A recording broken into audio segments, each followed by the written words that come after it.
Nashik road येथे गिरीश महाजनांविरोधात जनआक्रोश मोर्चा।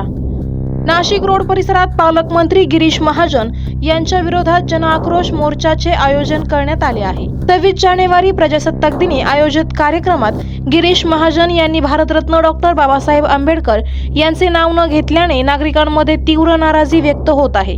याच पार्श्वभूमीवर सामाजिक कार्यकर्त्या माधवी जाधव यांनी स्वतःच्या नोकरीची कोणतीही चिंता न करता पालकमंत्री गिरीश महाजन यांच्या विरोधात जोरदार नारेबाजी केली होती।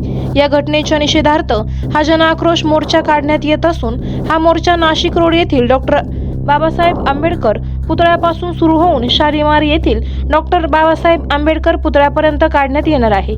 या मोर्चामध्ये विविध संघटना, आंबेडकरी अनुयायी व नागरिक मोठ्या संख्येने सहभागी होणार असल्याचे आयोजकांकडून सांगण्यात आले आहे। आवाज जनतेचा न्यूज प्रतिनिधी सुनील निकम। करायचा आहे लाईव्ह कार्यक्रम किंवा आहे कसले आंदोलन, जनसामान्यपर्यंत पोहोचेल आपला हक्काचा आवाज, आवाज जनतेचा। बातमी व जाहिरातीसाठी संपर्क करा स्क्रीनवर दिलेल्या नंबरवर।